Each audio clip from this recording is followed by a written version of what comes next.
Quatrième exposé, l'interprétation des songes.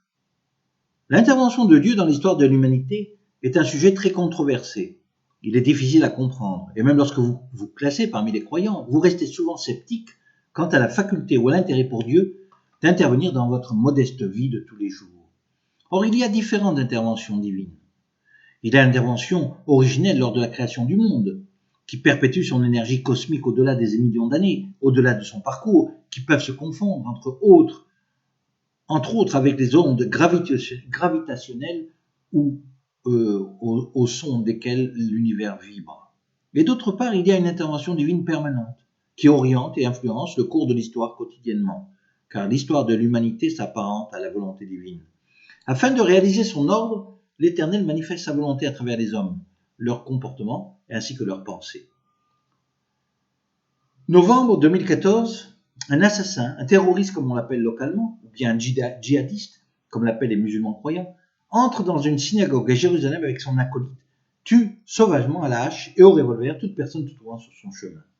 Aucune hésitation dans ses gestes, aucune tergiversation dans sa pensée. Il est certain de lui, il fait du bien, il extermine les impies, il sert selon lui la volonté divine. C'est le mal personnifié, conforté par une justification théologique mal interprétée ou interprétée par une religion de mal.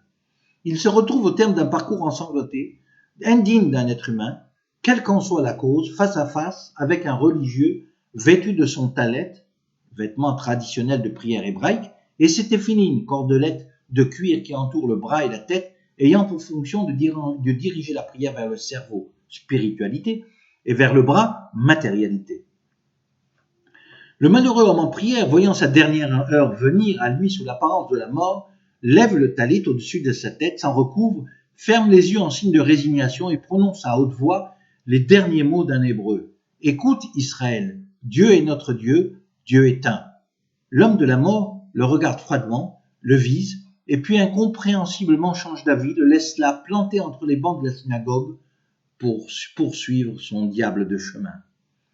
J'ai beaucoup hésité avant d'introduire ce passage dans un livre qui prétend livrer des secrets de la vie, et pourtant j'ai décidé de vous le faire lire car il contient un exemple sans précédent de l'interventionnisme divin au plus profond de la pensée maléfique dont un être humain est capable.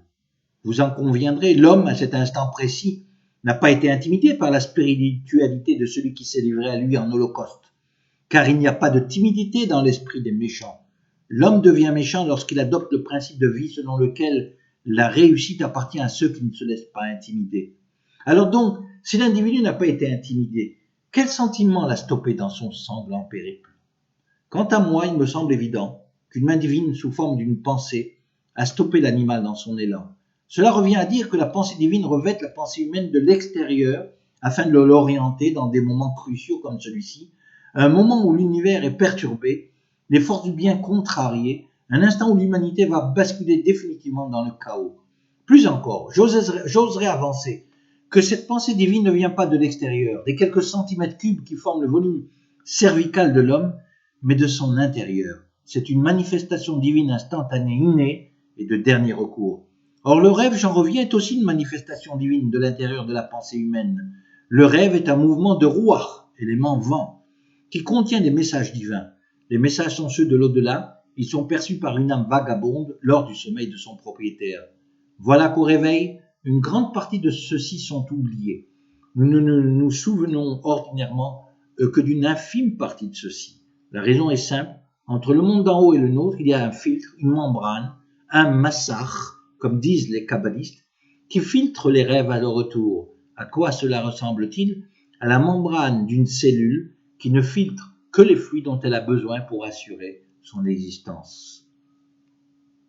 Plus le rêveur est spirituel, plus les fluides de son cerveau contiennent l'élément ruach, vent, plus la dose de rêve dont il se souvient à son réveil est importante. C'est pourquoi je maintiens que les prophètes, qui étaient des hommes de grande spiritualité sans aucun doute, ont tous eu des visions nocturnes sous forme de rêves intenses dans lesquels il était difficile d'en distinguer la part de réalité de celle de l'imagination.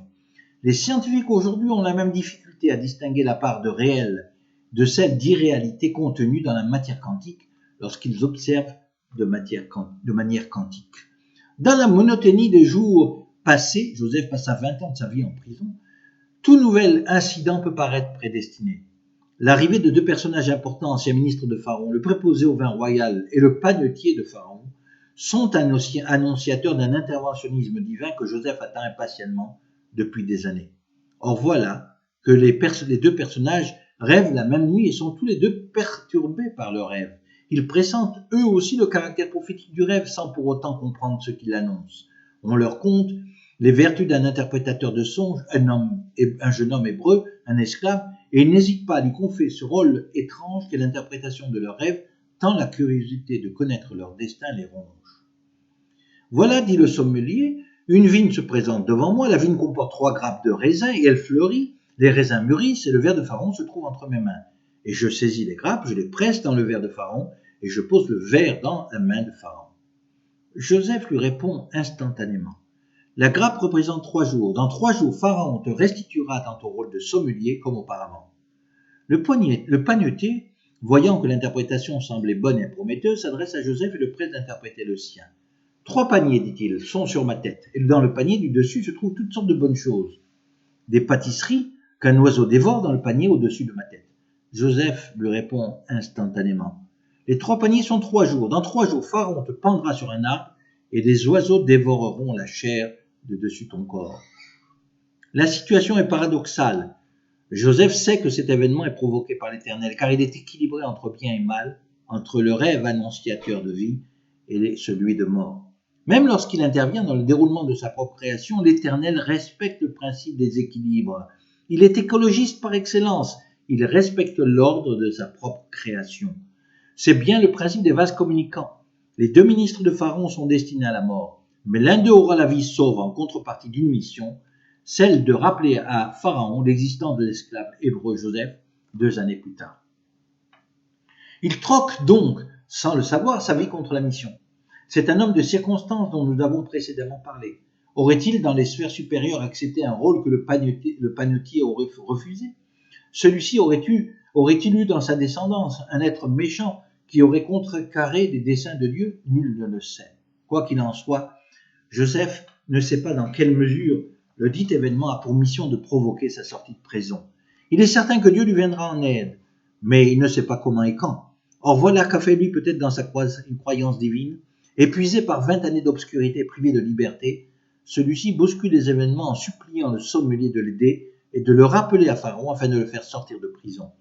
Cela peut nous sembler à nous tout à fait normal, et nous n'y voyons aucun mal.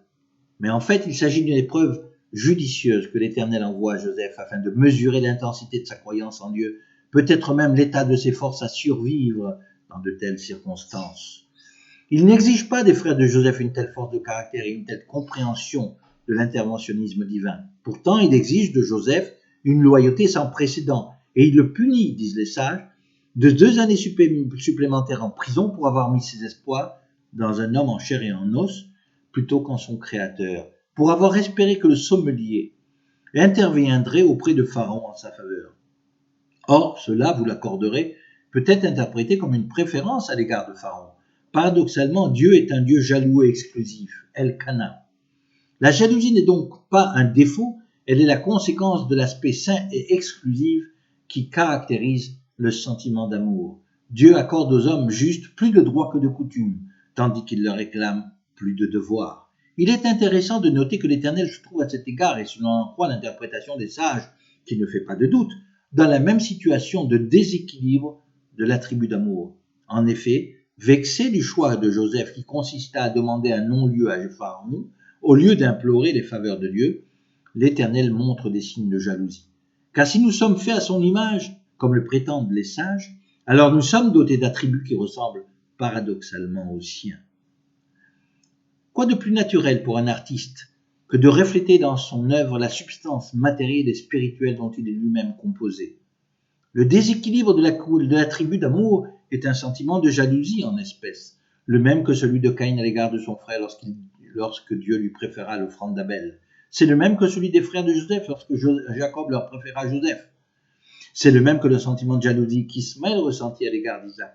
C'est le même que le sentiment de jalousie qu'Ésaü ressentit à l'égard de Jacob. Il semble donc que la jalousie déséquilibrant l'attribut d'amour en nous, provoque la plupart des déséquilibres de l'âme. La jalousie divine n'est-elle pas à l'origine de l'interdiction de croire en des idoles? N'est-elle pas de même nature que celle qui s'installe dans le couple, faisant de notre relation avec Dieu une relation unique, sincère et exclusive? Cependant, l'âme étant d'essence divine est beaucoup plus spirituelle que la nôtre. C'est pourquoi, revêtant la personnalité de Pharaon en personne par le biais de laquelle Joseph aura péché et par laquelle il aura provoqué la jalousie divine, il, lui, le Tout-Puissant, reprend et répare le défaut de Joseph en mettant dans la bouche de Pharaon l'ordre de délivrance tant espéré. C'est le contrepoids de son défaut de pensée, midak et neged mida, quantité de bien contre quantité de mal. C'est le principe d'équivalence, c'est le besoin d'équilibrage des forces de la nature, c'est l'écologie du comportement divin. C'est encore une fois le rêve de Pharaon qui va permettre la délivrance de l'Hébreu. Les rêves sont donc l'instrument de communication de l'Éternel avec les hommes via leur âme. Bilam, lui, n'avait pas besoin d'une interprétation lorsque Dieu lui interdit en rêve d'aller maudire le peuple hébreu. Lavan, lui aussi, n'avait pas besoin d'interprétation lorsque Dieu lui dit en rêve de ne pas faire de mal à Joseph. L'ordre était direct et très clair. Tu ne parleras pas en bien et en mal contre mon peuple. Par contre, Pharaon eut besoin de Joseph pour interpréter son songe. Et pourtant, les oracles et les prophètes, ainsi que les sages et les sorciers, abondaient autour de lui. On avait lavé Joseph, on l'avait rasé, on l'avait habillé d'un tissu blanc tiré autour des reins à la mode égyptienne, on l'avait coiffé d'une perruque selon les usages de l'époque, et on le présenta à Pharaon en lui recommandant bien de baisser les yeux devant l'autorité suprême du pays, la divinité elle-même de Pharaon. Joseph était dépassé par les événements, il était intimidé, mais lorsqu'on le bouscula pour qu'il s'agenouille devant Pharaon, il s'approcha si naturellement et si innocemment de celui-ci, et avec un air simple et sans équivoque, l'air d'un homme qui a coutume de s'adresser au roi des rois, il s'adressa à Pharaon en lui demandant « As-tu fait un rêve dont tu ne saurais interpréter le sens, et celui-ci te perturbe-t-il autant ?» Pharaon était assis sur son majestueux trône. Il avait dans cette vision de quoi intimider quiconque, sachant que celui-ci avait droit de vie et de mort sur toute personne dans le royaume. Et pourtant, l'Hébreu savait que le comportement de Pharaon était orchestré comme le sien par l'Éternel. Il sentait la présence et la supervision de celui-ci sur l'événement qui le projetterait au sommet de la hiérarchie égyptienne ou à nouveau dans les combles de la prison où il avait vécu 20 années de sa vie selon le cas. Il pressentait et comprenait à l'avance l'échelonnement des événements. Le moment était donc crucial pour Joseph, fils de Jacob. Son statut de prince de la maison d'Israël, peuple de prêtres de l'Éternel Tout-Puissant, lui permettait de faire face à la situation avec confiance et sérénité, attitude qui, loin de déplaire à Pharaon, au contraire, l'impressionna. Il lui répondit « T'a-t-on dit de quoi il s'agit et ce qui tourmente mon esprit ?» Joseph hocha la tête. Les serviteurs de Pharaon n'auraient jamais osé enfreindre sa loi. J'ai dans mon rêve, poursuivit le souverain, j'ai vu 7 vaches grasses et abondantes en lait apparaître du Nil et paître dans les champs, et derrière elles surgir 7 autres vaches maigres et chétives, telles qu'on n'en a jamais vues. Elles dévorèrent les vaches grasses, mais elles restèrent chétives comme auparavant. Je me suis réveillé, et j'ai eu un deuxième rêve. 7 épis de blé épais et généreux poussaient devant moi, puis 7 épis de blé maigres et malheureux poussaient près des premiers. Alors les épis de blé maigres avalèrent les épis de blé épais. J'ai posé la question à mes devins, et aucun d'eux n'a su y répondre. Joseph, toujours très serein, répondit instantanément avec une simplicité étonnante à bien des égards. Les 7 vaches grasses sont 7 années, et les 7 épis épais sont 7 années, car les rêves sont les mêmes. Les 7 vaches chétives et les 7 épis de blé maigre sont 7 années de famine. Voilà ce que je dis à Pharaon, ce que Dieu prévoit de faire en Égypte. Il l'annonce à Pharaon. Il y aura 7 années de bien-être et d'abondance dans tout le pays d'Égypte. Ensuite viendront 7 années de famine et de disette, et l'on oubliera les années d'abondance. Et si Dieu envoie à Pharaon 2 songes, c'est parce qu'il prévoit de réaliser ceci immédiatement. Que Pharaon choisisse un homme sage et intelligent, et qu'il l'installe sur tout le pays d'Égypte afin de commander et d'organiser un plan quinquennal pendant les 7 années d'abondance. Il réunira toutes les récoltes sous la responsabilité de Pharaon, et l'on accumulera de la nourriture pour les mauvais jours dans les villes, et on la conservera. En parlant ainsi, l'interprétateur des songes a interprété la volonté divine et il devine le sort que Dieu lui réserve. Car si Joseph était habilité à interpréter le songe du passé, il ne l'était pas en ce qui concerne les événements du futur.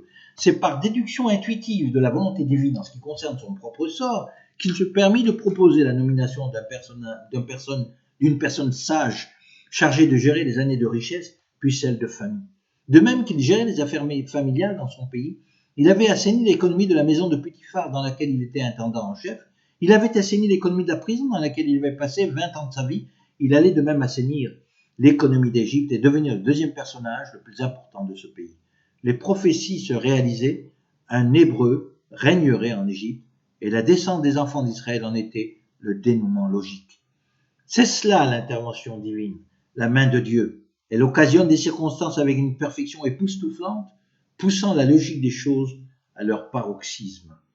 Car lorsqu'on demanda qui pouvait bien être l'homme sage, capable d'orchestrer la survie économique du pays pendant les 7 années de disette, tous les regards de la cour se posèrent tout naturellement et instantanément sur cet homme qui avait des facultés incontestables.